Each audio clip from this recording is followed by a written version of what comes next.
જય માતાજી, જય દ્વારકાધીશ, જય રામ સબીર. કેમ છો મિત્રો? બધા મજામાં?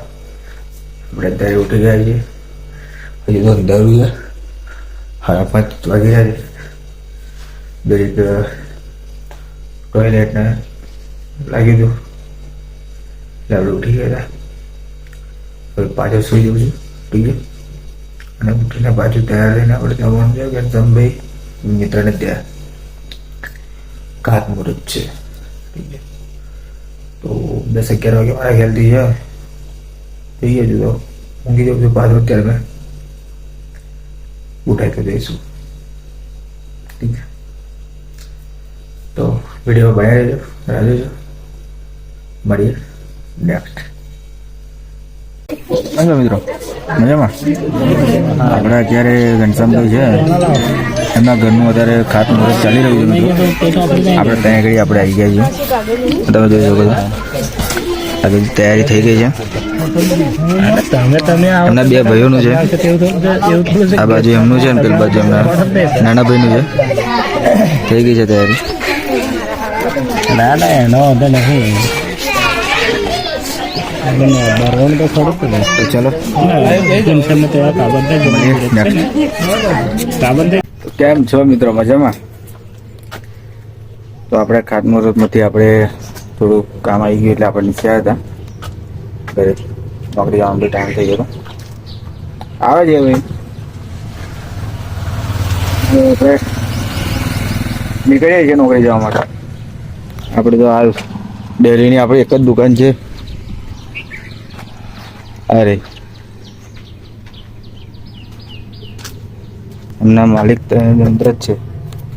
ઠીક છે. તો ચલો આપણે સામાન લઈ લઈએ. હવે નીકળીએ આપણે નોકરી જવા માટે. ઠીક છે. મળીએ નેક્સ્ટ. કેમ છો મિત્રો? ફાઇનલી મિત્રો આપણે સાવલી આવી ગયા છીએ.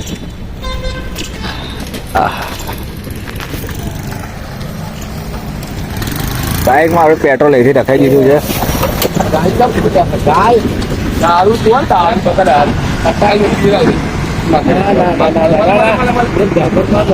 ચલો મિત્રો મળીએ ક્યાં. કેમ છો મિત્રો? મજામાં? આવી ગયા આપણે ઘરે મજૂરી કરીને. એટલા થાકી ગયા છીએ, શું કહેવાનું. આપણે કંપનીમાં બહુ લોડ આવી ગયું છે. એટલો બધો લોડ આવી ગયો છે કે બ્લોગ બનાવવાનું બી મન નહીં થતું મિત્રો. શું કરશું બોલો? એ તો મિત્રો ચાલ્યા કરશે, જીવન છે. અને મહેનત તો કરવી જ પડશે. મહેનત વગર કશું છે નહીં. બધા સરકાર તરીકે રસ્તો સારો બની દે તો સારું છે. ખાડા છે બાઇકની પત્રા કરી જાય છે મિત્રો.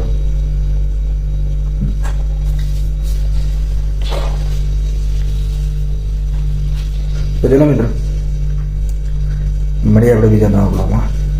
ઠીક છે. આ વિડીયોને લાઈક, શેર અને સબસ્ક્રાઈબ કરવાનું બિલકુલ ના ભૂલતા. ઠીક છે. કરી દેજો મિત્રો. એટલા ને એટલા જ છે. અઠવાડિયે વધતું જ નહીં.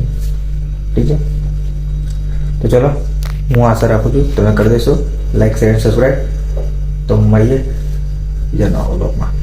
જય માતાજી, જય દ્વારકાધીશ, જય રામ સબીર.